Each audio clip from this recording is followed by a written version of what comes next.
Hello, everyone. Thank you for joining us today for part 2 of our BRG Summit series, BRG Case Studies in Action. Our webinar is brought to you by the Kaleidoscope Group. My name is Barbara Sanner, and I'll be your moderator today. We apologize in advance if there's any pixelation or sound problems. We are experiencing a few internet spikes today with surges in power, so that may cause a little bit of issue, but we have adjusted things as best as we can to make it clean for you today. Now I'd like to introduce Kevin Murphy, consultant for the Kaleidoscope Group, who will be assisting our panelists, Kelly McMiller of the Kaleidoscope Group, Amber Jackson with Aon, and Laura Williams with HSB. And now I'll turn it over to Kelly to get us started. All right, thanks, Barb. This is Kelly, and I'm extremely excited about our KG client guests. As Barb mentioned, we have Amber Jackson from Aon and Laura Williams from Munich Re. So I'm real excited for them to share their experience. And before we get started, I just want to kind of review high level our agenda. I won't be using a lot of slides today, really just having a really robust conversation. But I do want to set the stage as we get into the dialogue. And first, just kind of reviewing that agenda. So as Kaleidoscope Group works with a lot of different clients, what we see is a need to almost bucket what we see as client needs. So if we can get to our agenda slide, the first item will be really talking about those client needs and categorizing those. We'll interview Laura from Munich Re and really better understand her story as it relates to their employee resource groups. And then we'll talk with Amber from Aon as she too shares her story. So I'll be interviewing the both of them, and you all can still submit questions, which will open it up a little bit later and take a couple as well. So I can answer questions, so can our clients. And then finally, we'll summarize with just sharing the BRG development journey that Kaleidoscope Group took both of these clients through and customized it to really meet their needs. So next, let's just talk quickly about what we often see as the key client needs, or the majority of clients that come to us. The first area that we see quite a few clients coming to us is deciding whether or not they want to launch employee or business resource groups. Some clients have done some research around the need. Some are getting a little bit of a push or a pull based upon either their board, realizing that their workforce needs to be more diverse. Maybe it's compliance related with some of the OMWI rules. We have several what I call kind of quasi-government clients as well. And so they're looking at specifically women and minorities households. So they may be looking specifically at launching those types of groups. We're seeing a surgence as well with either generational or young professionals. Sometimes they may even call them early career. So clients are getting really creative in how they're launching groups. So they expand well beyond ethnicity. Some are even looking at, I'm seeing particularly, health related types of ERGs and BRGs. I've seen recently a sustainability surgence of resource groups helping to, trying to look at how can we as an organization become more sustainable. So we really help a lot of clients from the infrastructure of how should these groups be set up, what is the charter, should there be executive sponsors. The other area, and this is pretty broad, is really around skill development. So you might see clients or organizations that are in a space where they have ERGs or BRGs, but they're not necessarily functioning optimally. So they may need skill development. Maybe their executive sponsors need skill development. And that skill development can range in a lot of different areas. Influencing is one of the top skills that we teach in our development journey. And I would say as we go into the next category, it's somewhat broad, but it's really about change. So how do we transform? And this could be transforming into an infrastructure that has chapters globally or all over the country. This could be a mindset. So how do we go from, activity to impact? And that moving from activity to impact that you learn in the BRG Summit Part 1, we have clients that are looking to do that may be looking for skill development or looking for a true transformation. But either way, what we see is clients, I would say, in these three buckets in terms of the majority. So today, we're going to talk to a couple of clients that may have found themselves in a couple of these areas. And I'm not going to get them to necessarily stick to one, but just really tell their story from their vantage point. So as we go now to really introducing the clients, and we'll start first with Laura, but I just want to say just a few words about my experience in working with Munich Re and Laura and her colleague as well, Brett.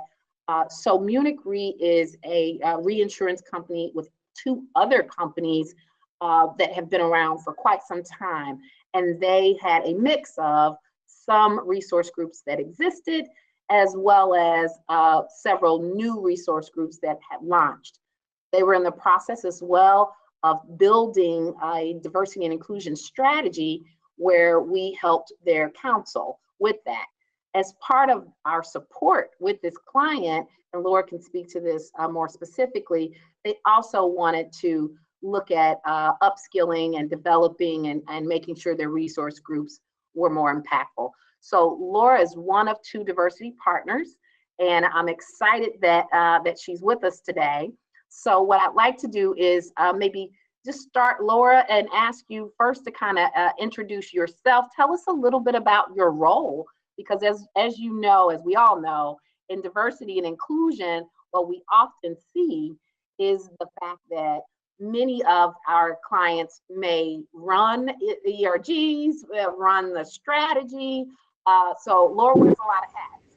And so would you describe your role and how you and your colleague or diversity partner balances all that you do at Munich? Absolutely, Kelly. One of the key roles that I play here at Munich Re is sharing the role really of a diversity champion. There are two of us, myself and Brett Carter, my colleague who works remotely, and we're responsible really for the regional strategy. And what I really mean by that is we've got three distinct businesses here under the Munich Re umbrella. One of them serves more of a specialty personal lines insurance need.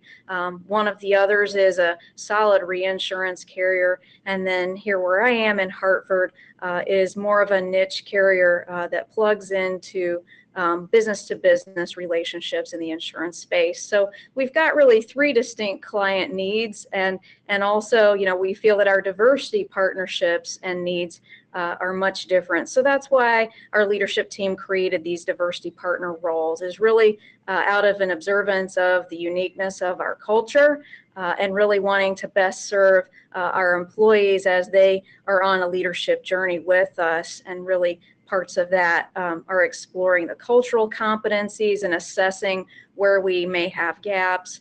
And that's why, again, we look to you at Kaleidoscope Group to help us understand some of the areas where we did achieve a very solid diversity and inclusion strategy, if you will, as a baseline.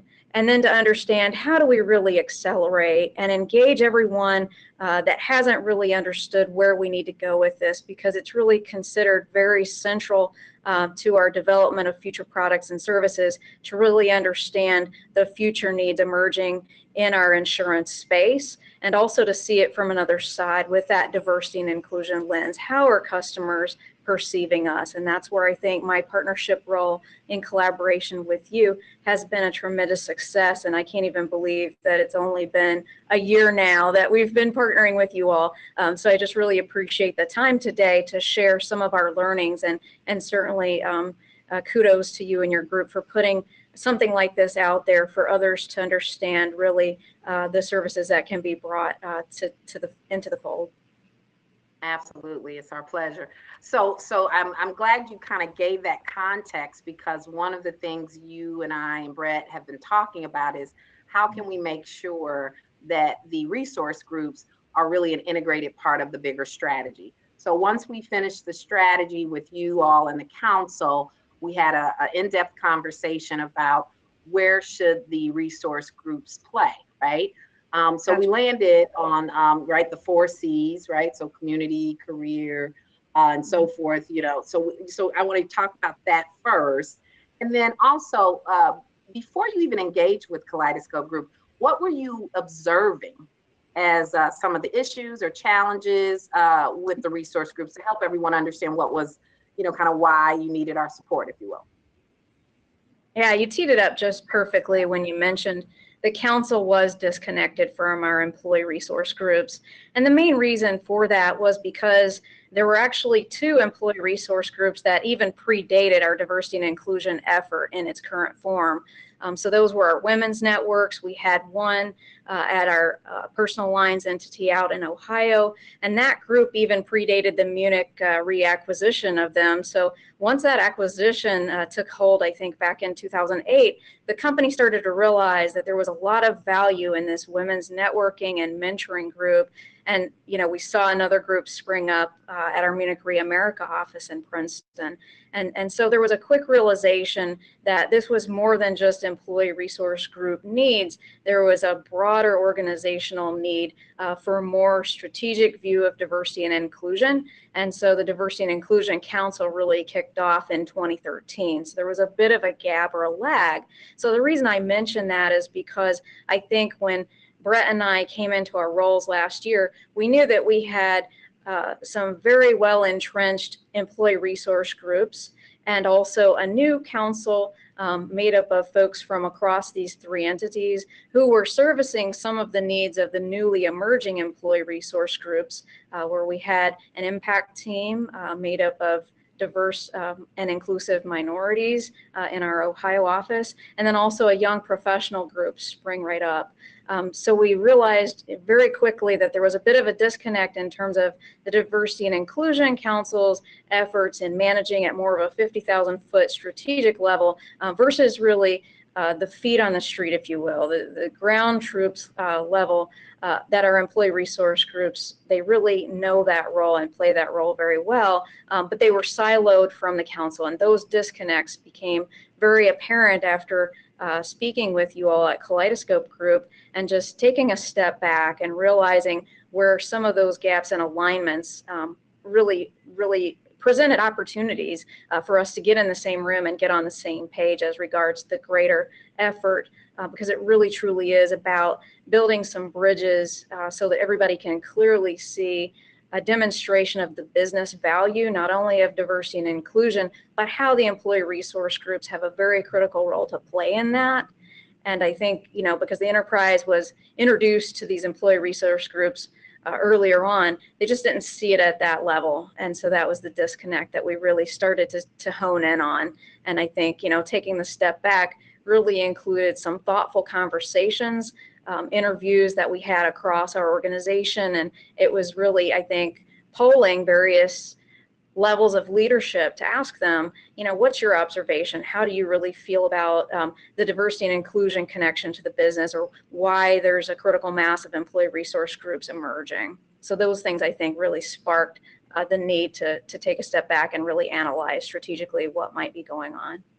Absolutely. So we had talk with you guys, and after deciding, you all knew you wanted a summit. So say just a little bit more about what you thought you needed, because I think that's how you actually came to us. Like, we want to do an education session. Didn't know exactly what needs to be included. Say a little bit about that to help everybody make that connection and how we got started. Absolutely. So as I mentioned earlier, we started with 2 women's networks, and right now I think we've counted 21 unique chapters of employee resource groups. So that growth spurt has actually happened within the past 2 years. So with so much, I'm going to call it saturation, if you will, the employee base has just really had so much information coming at them from different pockets of employee resource groups, all who have tremendous passion of wanting to share and engage with the employees. And they run the gambit from networking and mentoring, as I mentioned before, but also how do you dress for work days, just topics of conversation where we just get real with one another in lunch and learn sessions. And so those efforts were actually seen as being disconnected truly from the Diversity and Inclusion Council strategy, who really, the role of the D&I Council here at Munich Re is to engage with our leadership team and to help them understand the diversity and inclusion lens. So when we talked to Kaleidoscope Group, we had set the stage for this new diversity and inclusion strategy, and we really wanted to understand, now that we have so many activities and such an immersion of employee resource groups, how do we really bring the two efforts together under one umbrella? And so what I think was really critical of an assessment that was made by Kaleidoscope was conducting interviews where we really teased apart, a nuanced understanding of how the employee resource group leadership views their roles. And we really, I think, started to understand they didn't really have a great grasp of where their role really fit into the diversity and inclusion strategy. Just by way of like one example, I can think of a leader that we have in our impact team who really was observed as being the diversity and inclusion counsel, if you will. And he was known for that. He was known for his leadership in this one employee resource group. But when others were seeking for counsel and leadership, they just don't have the bandwidth, as many of our employee resource groups are sort of working, if you will, off the side of their desks. And so some of this need really was established that we really needed to come in and partner more with our BRG leadership team to help them understand the tools and the tool kits that are available through Kaleidoscope to start to understand their leadership development. What I mean by that truly is their understanding of how influential they may be with their executive sponsors, and also their influence that they have just working with the Diversity and Inclusion Council, so that we can share information as we start to understand some of the needs of these specific employee resource group at each of the entities. Yep, absolutely. So we worked with Munich to come up with their focus areas around diversity and inclusion within the strategy itself. I think we actually called them pillars. We wanted to distinguish, but yet connect the work of the resource groups to the strategy. So as I mentioned briefly earlier, I kind of posed the option to the D&I partners and said, okay, we can go with workforce and workplace and marketplace, and we ended up landing in this space of the 4 C's. So career, community, commerce, and what am I forgetting? Career, culture. Community, commerce, and culture. So, and then connected it directly to the strategy itself. So that was provided a lot of clarity. One, so that we knew exactly what lane you all wanted the ERGs to play in, but also that the ERGs knew where should we play to support the business. So after we interviewed several members representing all of the different resource groups, and then also confirmed those swim lanes, if you will, that the resource groups should play in and connect to the business.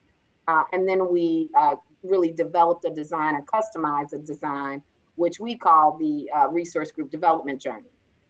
We did that with other clients, but again, we customized it based on what we heard in the interviews with your folks.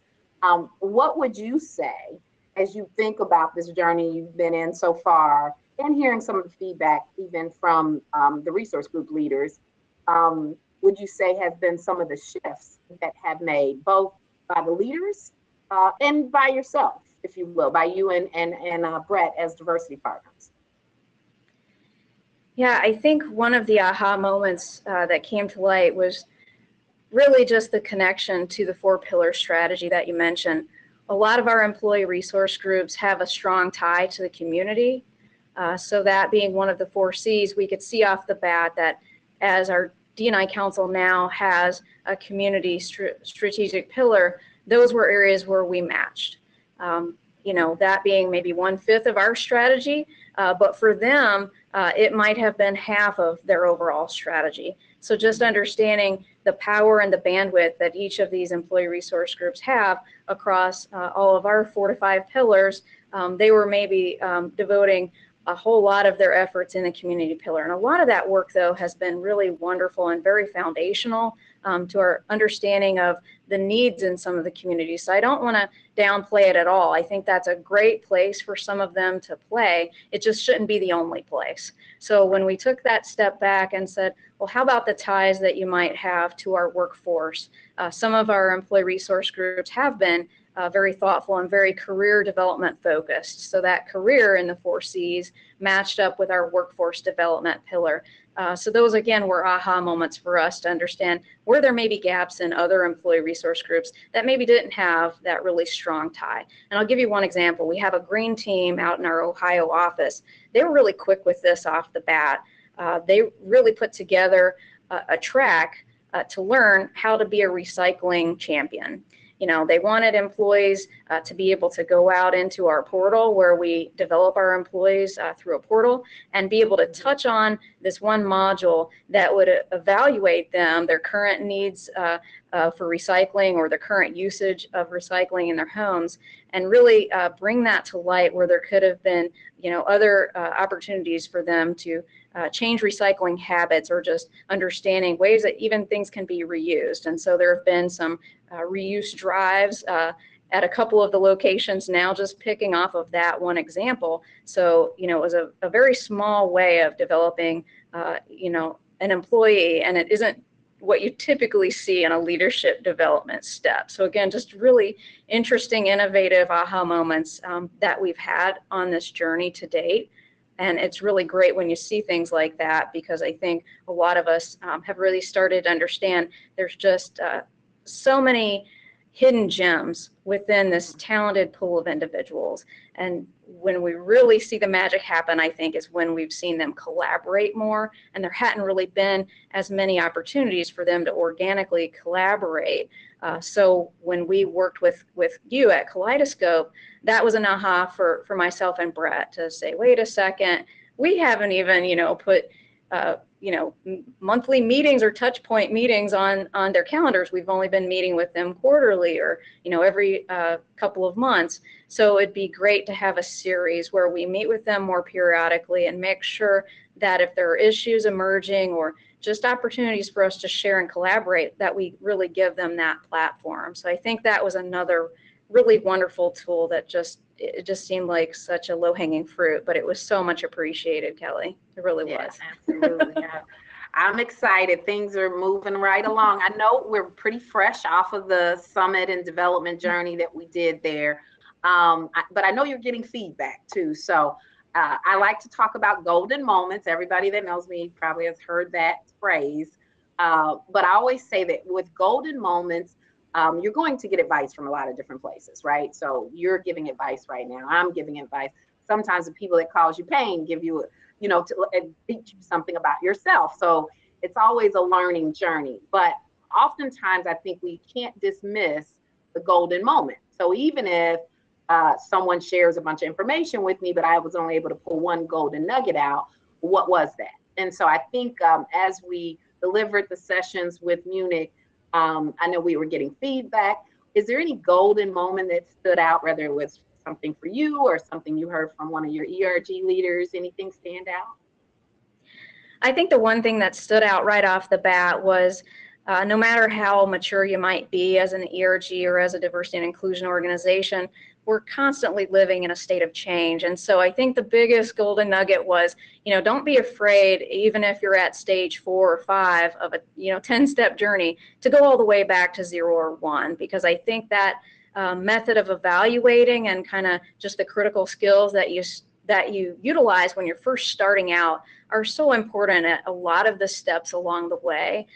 Maybe some folks sort of feel like, oh, that's, you know, taking a step back, but I truly think it's important that we, you know, listen for those signals and opportunities to seize upon the moment to do that.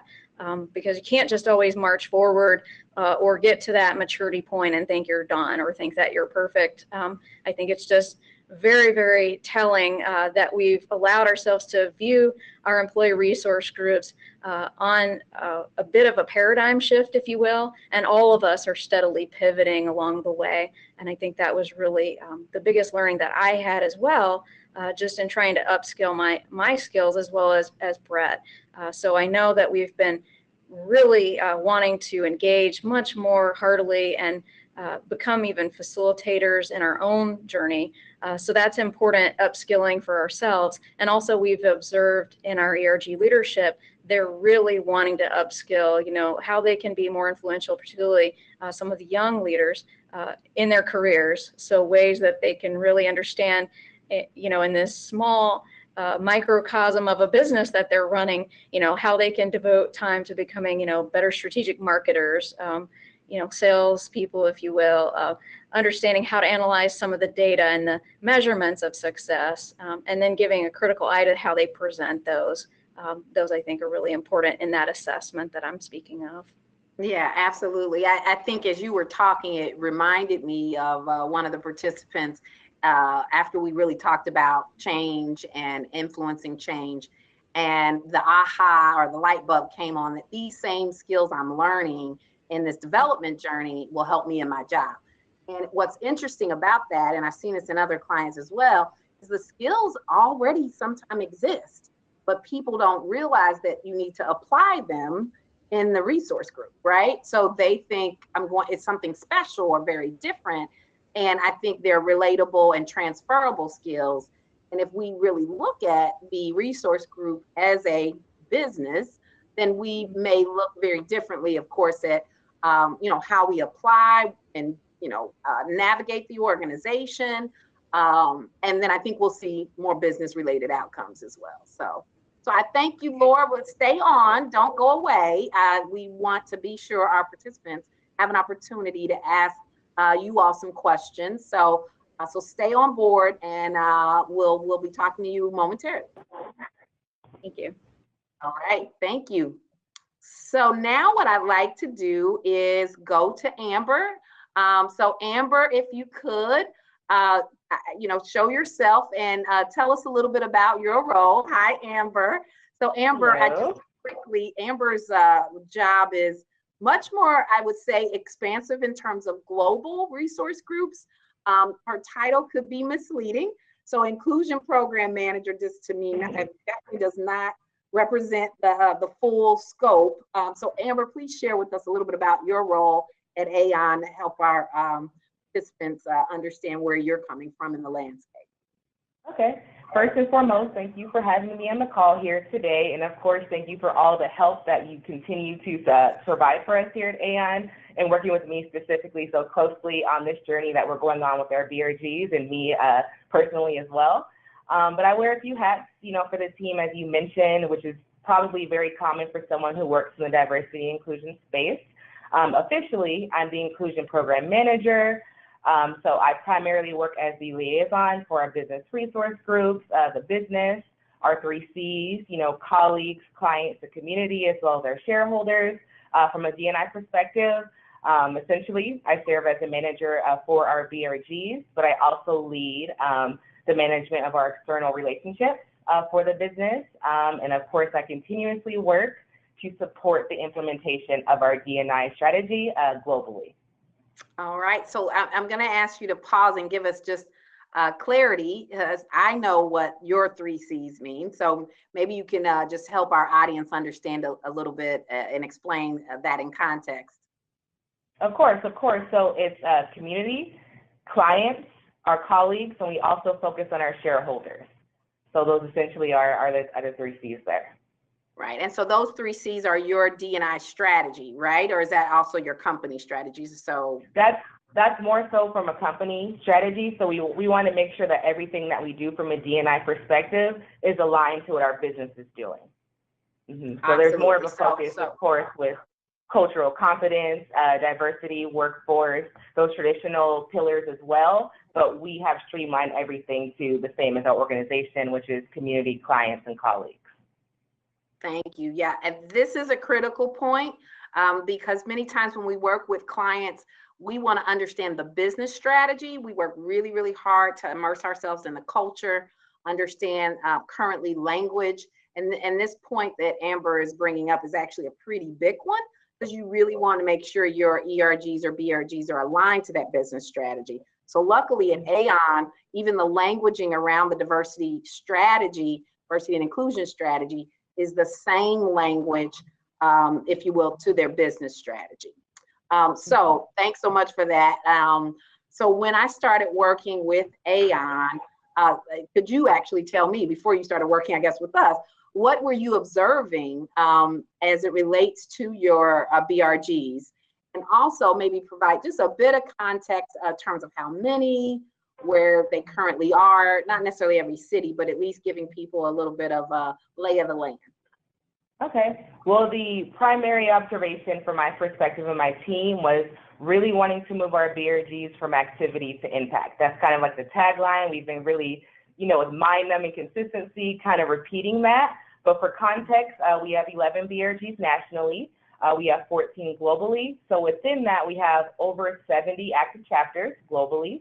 So with that alone, there's lots of passion, lots of energy, lots of allies, lots of advocates for all these different affinities, and noteworthy, lots of ideas from these different groups. And with that, I really observed our groups being kind of across this spectrum of groups who are very active, primarily social gatherings, networking, more along the lines of food, fun, and flags, all the way to the other end of the spectrum of, true impact, strategic synergies, partnering with the business, and truly solving for something for the business and for their individual groups, and everything in between.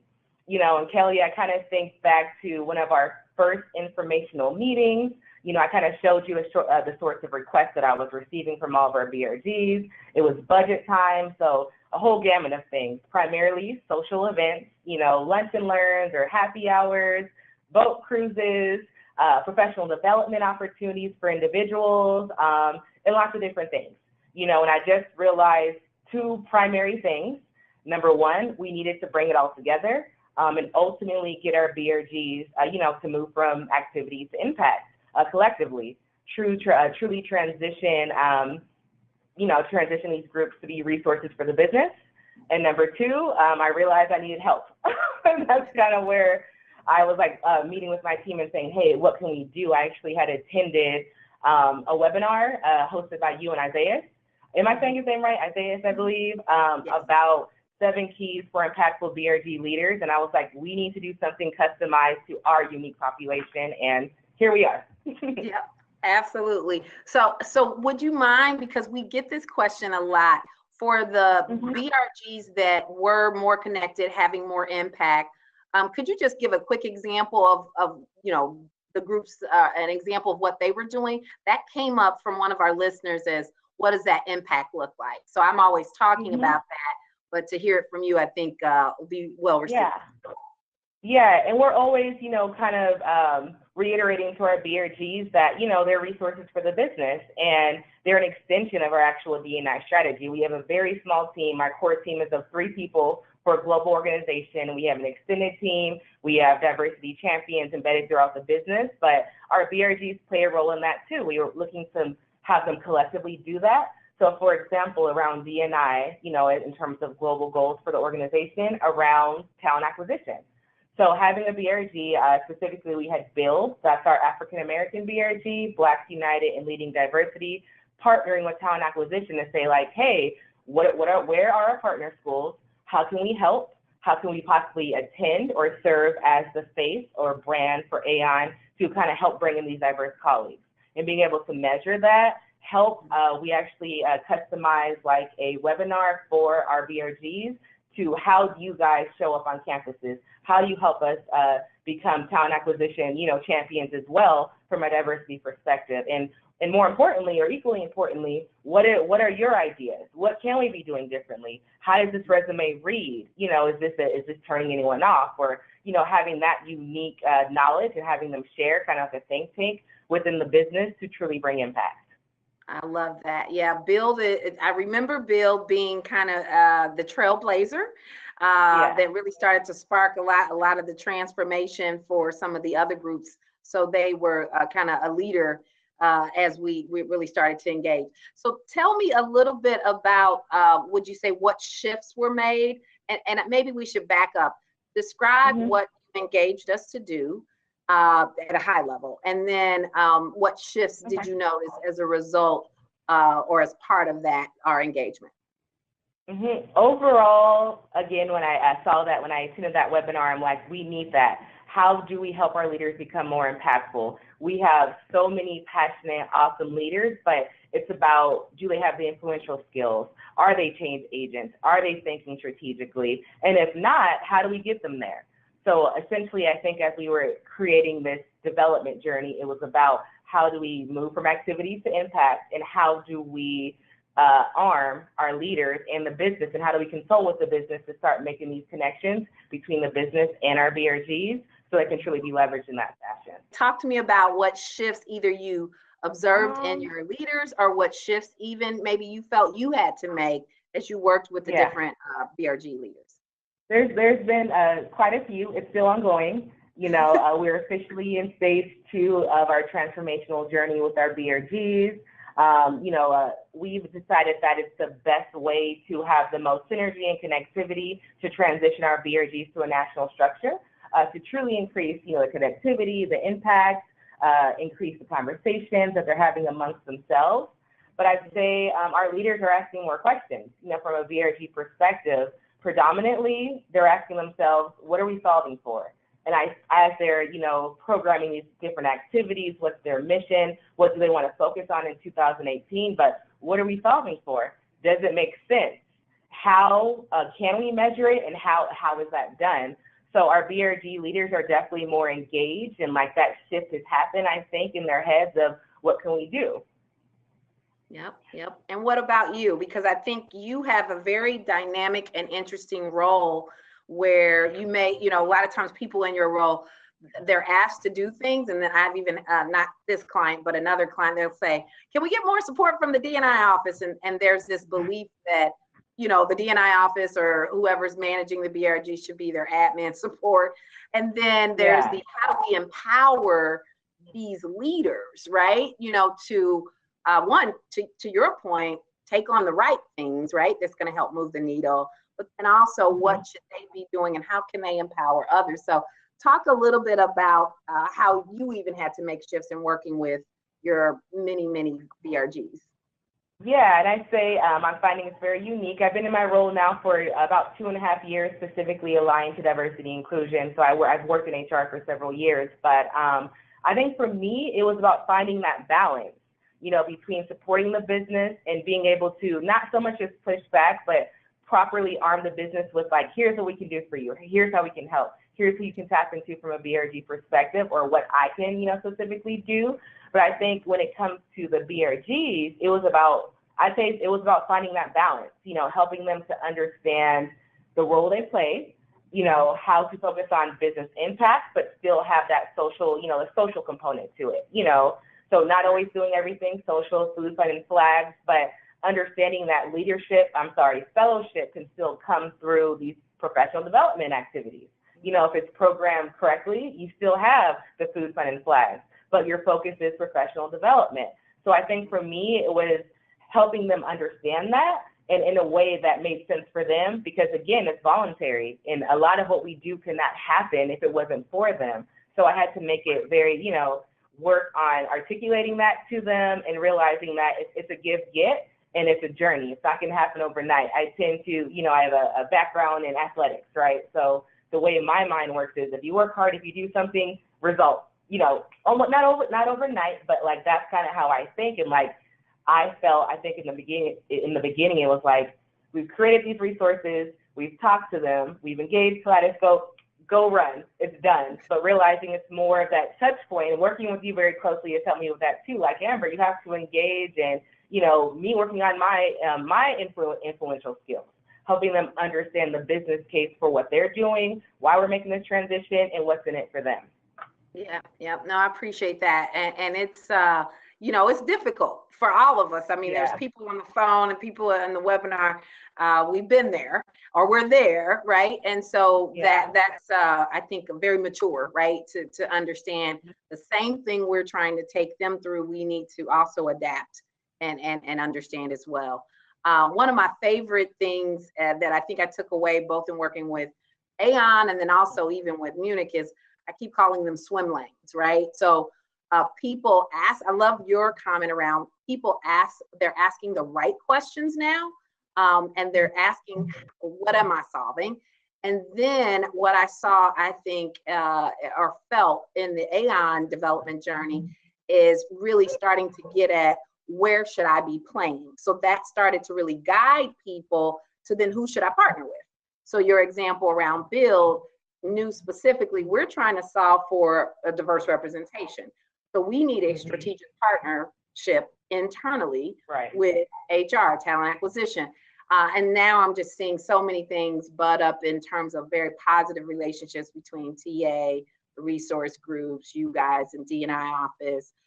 When you think about the whole journey and where you are today, and I do think we left out what we engaged. So we engaged you all, or you all engaged us to do the development journey, which for your organization, we did in a web-based format. So we can do that facilitator-led or web-based. And because your folks are all over, we chose to do it in chunks for a webinar series.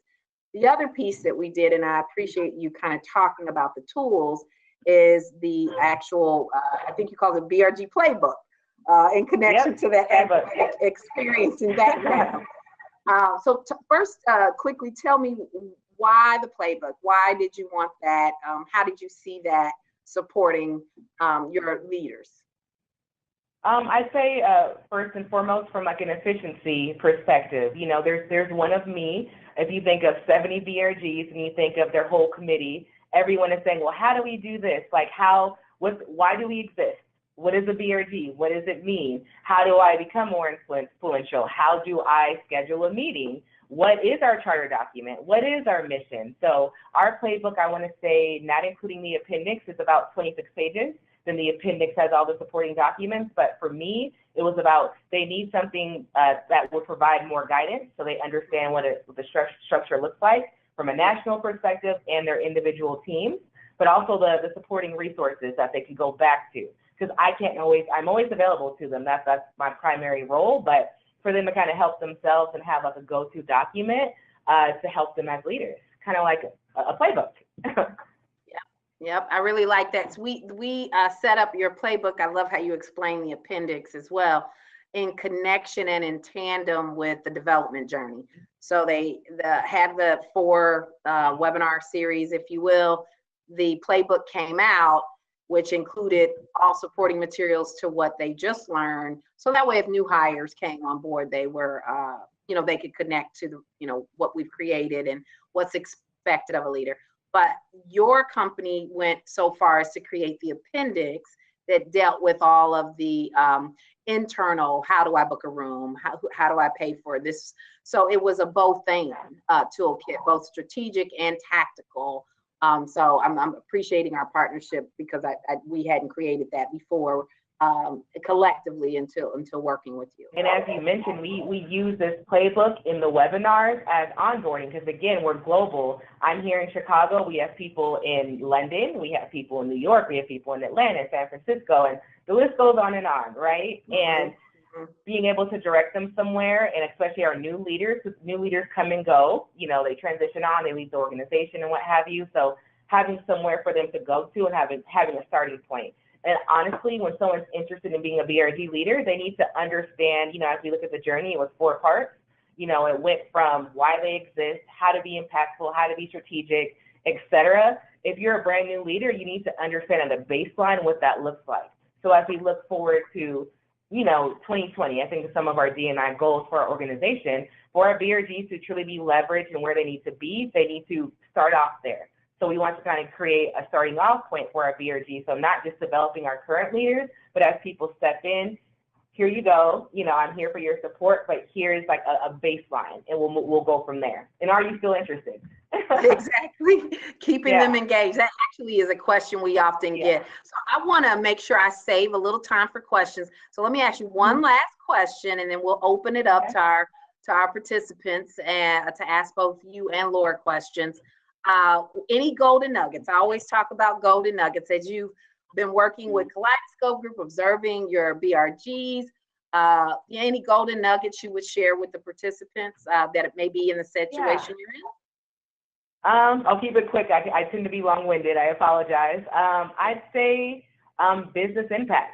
You know, that first and foremost, even how I operate day to day, working with the BRGs and helping them understand that, but ensuring there's a business case for their transition to be more impactful, having the leaders understand that, and also informing the business of it, like letting the business know here's a wealth of knowledge, here's how you tap into it, and having them understand clearly what the business case is for that. Yeah, that's huge. The informing the leaders. We'll talk a bit more about that. So I'd like to invite Laura, and I want to also introduce my colleague, Kevin. So Kevin Murphy is our chat moderator. So thanks, Kevin, for joining us. Don't know if we received any questions in the chat, but I definitely want to open it up to questions. Yeah, thanks, Kelly, and grateful again to be on with all of you and this powerful group of leaders. Really appreciate the time. So here's one, Kelly, and I don't know if you want to start with this one, Amber, and then Laura, you can chime in. The question from the chat was, how should an ERG, BRG leader work with their executive sponsor when that executive doesn't really understand their role in supporting ERGs? That's a question. Yep, great question. Yeah. So is that question for me? Take that, Amber, or would you like me to start? You can start off. Okay, I'll kick it off. Love to hear from both of you. Again, that real-time experience, a real-world experience. It's interesting when we work with both Munich and Aon, we've experienced this.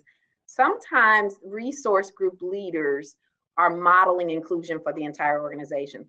I've worked with a few clients where the resource groups are the diversity and inclusion strategy right now.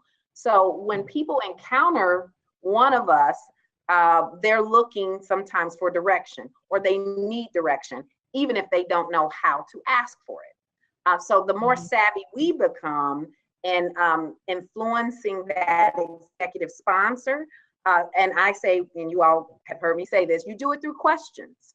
So anyone that doesn't report to you can still be influenced by you preparing for what are the right types of questions that will create the light bulb going on, or if you will, on for that executive sponsor. And you do that by really, really understanding what are the things that the biggest needs. I talk about currency. So what are their biggest currencies? What's important to them? And so that's how you know how to engage, influence, or leverage that executive sponsor. And quite frankly, you could just start with something really small, like, hey, here's our business goals for the year. Give me feedback. So you are putting them in a position to give you a response in the area you need.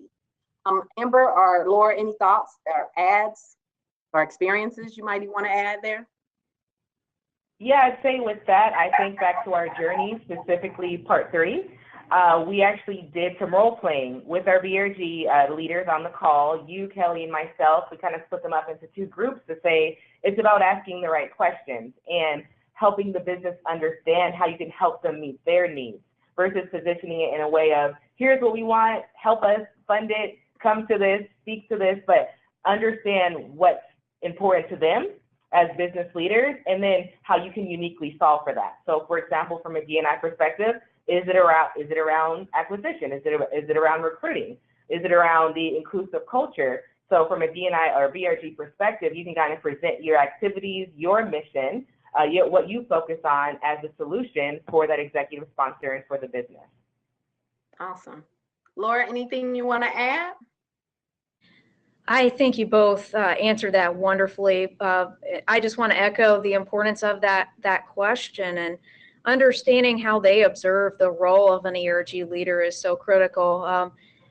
Even if it's just breaking it down to those personal levels, by even just for an ERG leader to say how much they really value the mentoring or the opportunity to meet with that business leader, because that personal touch, even if it takes the conversation away from the work at hand as regards the larger strategy, just those personal connections.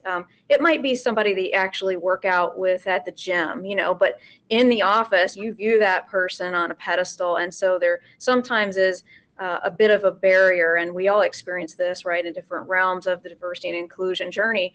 So it's really arming both the leader and in the ERG as well as the business leader to understand there are those personal connections that can be made just in that moment, and then, you know, maybe bring it up a notch to being more strategic about the role and how you see that person's role in your journey, if you will. Awesome. Thank you.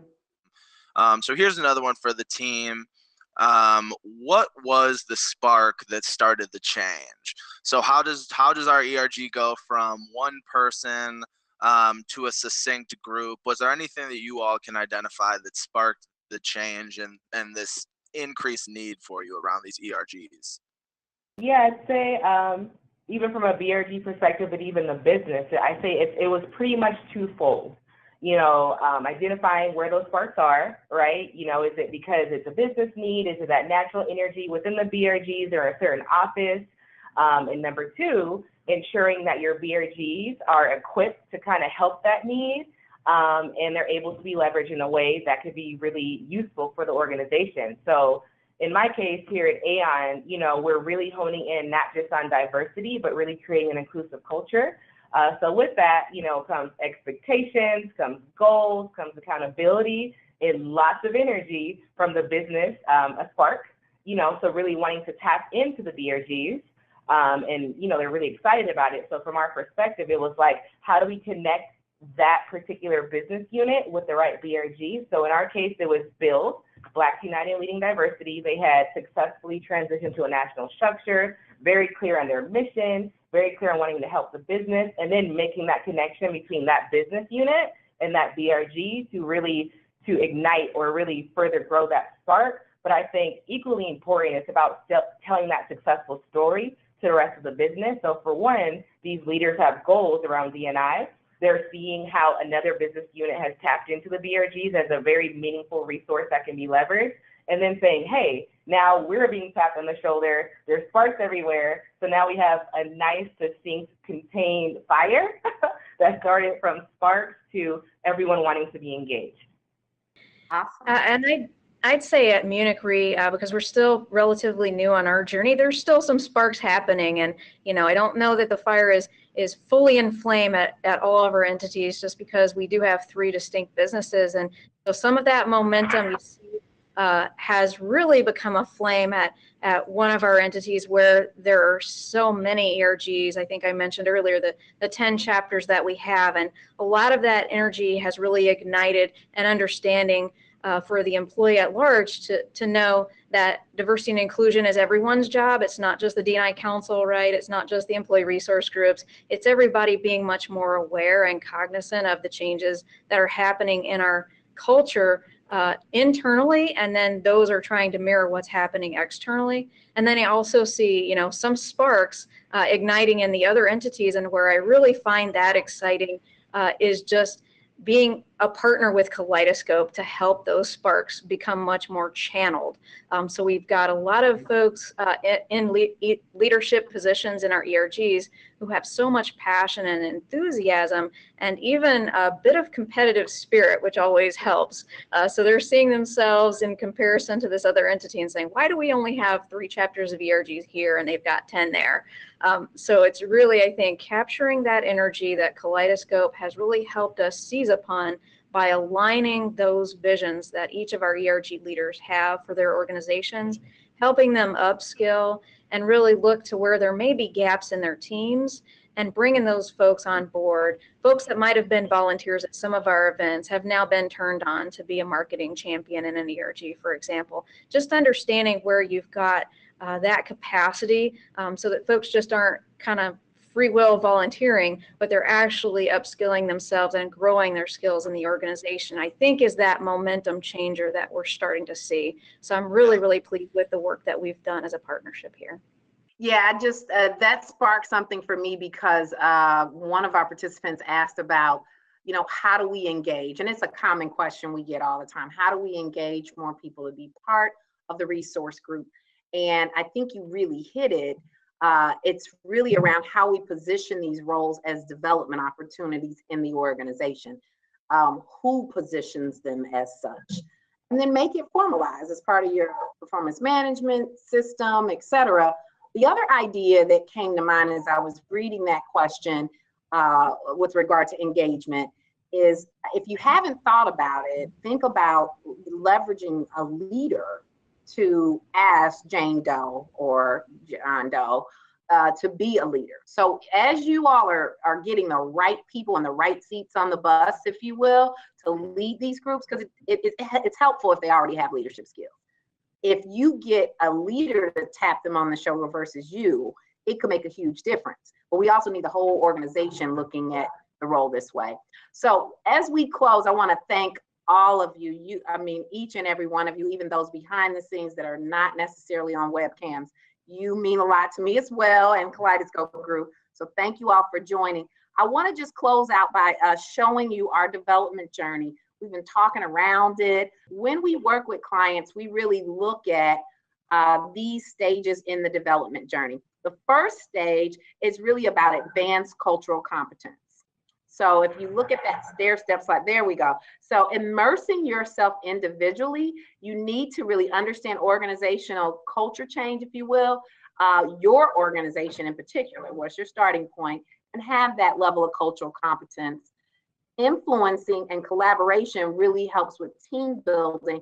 And when we look at partnerships, both having strong relationships internally and external partnerships, which I know Amber talked about as well, and then we really need to have that strategic perspective to achieve the results, right?